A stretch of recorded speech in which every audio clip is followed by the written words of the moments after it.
If anyone here votes in the Australian state of New South Wales, I'd be very happy to talk to them after. But I've been asked to talk for a few minutes on the subject of Australia in the Middle East. And if you don't mind, I will make an assumption in the few minutes that I have that you don't know much about it, so I hope I'm not insulting anyone here. In January of this year, which is about 100 years after Australia, which is we were commemorating 100 years since the Gallipoli campaign, I took a group of young Muslim Australians who happened to be of Turkish background. We've got about 2.2% of the Australian population is Muslim, about 500,000 people, on a 10-day camping and walking tour of the Gallipoli Peninsula.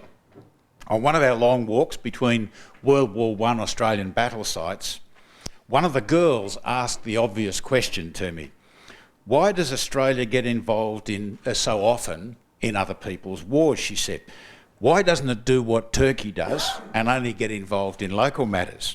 Well, apart from the fact that her assumption about Turkish foreign policy may not be totally correct, it's still a fair question. Napoleon, one of the Napoleons, is reputed to have said that the borders of a nation's interest are marked by the graves of its soldiers. And if that's the case, Australia's interests are very, very broad indeed. Australia's interests in the Middle East are not limited to places like Beersheba, which is the basis of the dialogue that we're having, the Beersheba dialogue. We trade extensively in the Middle East. Many of our people, as Anthony explained, have ethnic backgrounds out of the Middle East, for example, Egypt, Lebanon, Turkey. Many Australians have religious links through our Judeo-Christian heritage. Very importantly, our major trading partners, China, Japan and South Korea, are still heavily dependent on Middle East oil and the sea lines of communications that go across the Indian Ocean, through Indonesia, up through the South and East China Seas. Many Australians don't realise it, but they depend directly and indirectly on the Middle East for their very prosperity. Our military history here is very rich indeed. We have only once in our history ever had to defend our homeland. That was my father's generation. He fought as an anti-aircraft gunner, defending the northern cities of Australia and the island approaches to Australia against the invasion by the Japanese. My generation of soldiers, since the end of the Vietnam War in the 1970s, has deployed to the Sinai, to Somalia, to the Solomon Islands, to Afghanistan, the Gulf, the Horn of Africa, to various places in our region, such as East Timor, and now to Iraq, of course, for the third time. As someone who's made a cameo appearance in several of those deployments, and someone who tries to frequently explain and understand these deployments, I've also asked myself why we get involved, as this girl said, in other people's wars. The fact of the matter is that quite often they're not other people's wars. They are wars, they might be a long way away from Australia, but they are wars which go to the national interests of Australia. And in no particular order, I would list the reasons for Australia to be currently deployed militarily in the Middle East in the following way. Because we can, because we should, and because we must. So first, because we can. Australia is the 5th richest nation in the world per capita. We have the 13th largest GDP in the world, and at about 24 million population, we are the 50th largest population state out of the 200 states in the world. Australians tend to think of themselves as a small country. You are a small country. I don't think we're a small country. We face no immediate or existential threats to our homeland. We can therefore afford to deploy at our current levels without great social, security or financial stress. We have a small but very well-equipped military and highly capable and experienced soldiers, sailors and airmen. So that's why we can be involved in the Middle East. Secondly, because we should.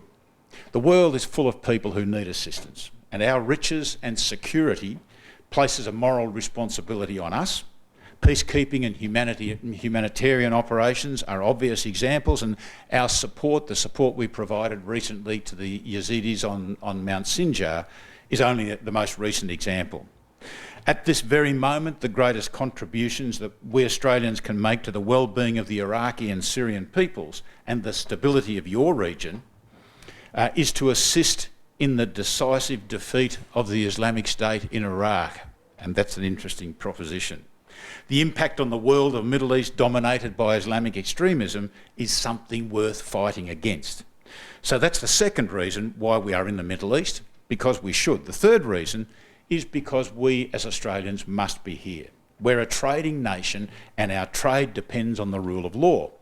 That's reason enough, in my view, to remain involved, and I believe that many other world nations should be militarily involved in this part of the world and stop free riding on other people. When required, and for a long time now, the rule of law has been enforced by our great and powerful ally, the US, often almost by themselves. On occasions, the political leadership of the US has been clumsy, insensitive, ineffective, and lacked staying power. Its military, in my humble view, is still the best in the world, bar none. But as directed by its political leadership, the US military has been less than successful in many of its endeavours over the last couple of decades. But the value system of the West, as personified by the US, for all its faults, is far better than any alternative competing system in the world.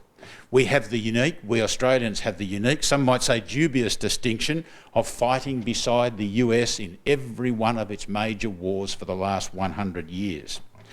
We're also part of that unique intelligence agreement called ABCA, Australia, Britain, Canada, America, and in brackets New Zealand, often referred to as Five Eyes, if you include New Zealand. Some have referred to this group anachronistically as the Anglosphere. The ABC Alliance also has a standardisation agreement whereby the doctrine, language and equipment of our armed forces are standardised to a level in many areas which is much, much better even than the NATO standardisation achievements.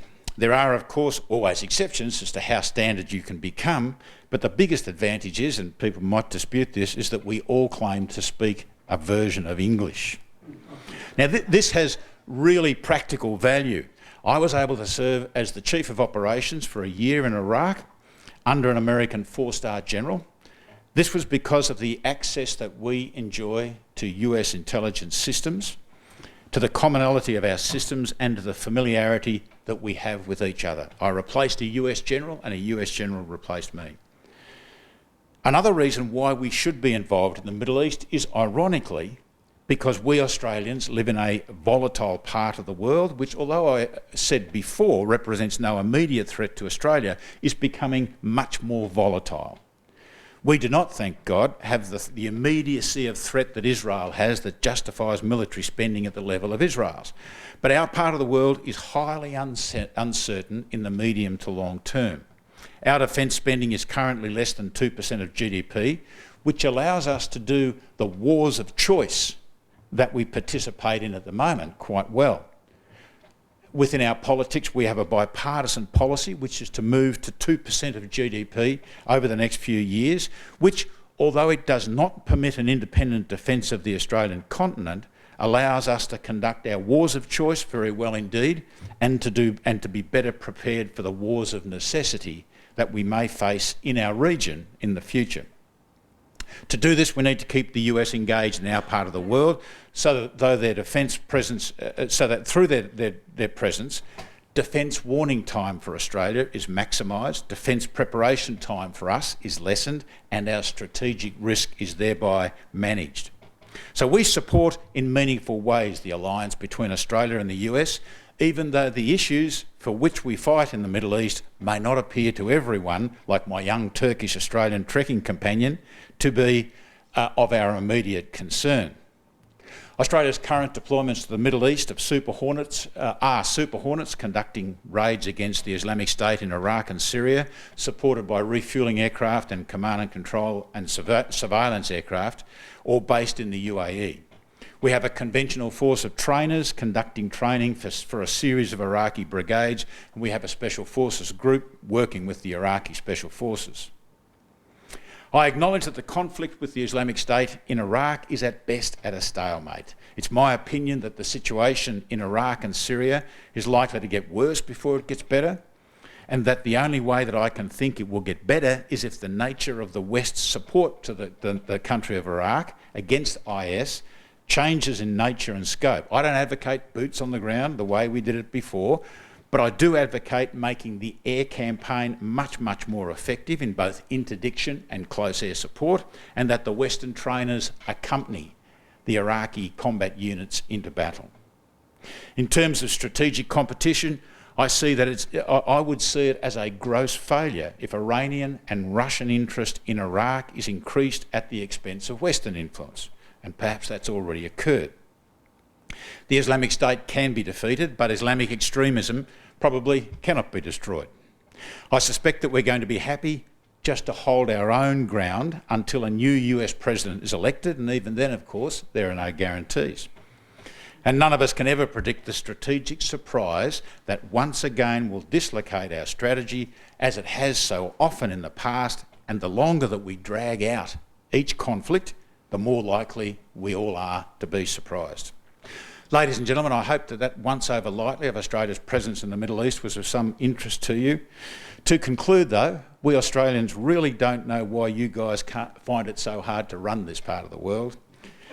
The Australians have captured Gaza once and Damascus twice over the last 100 years.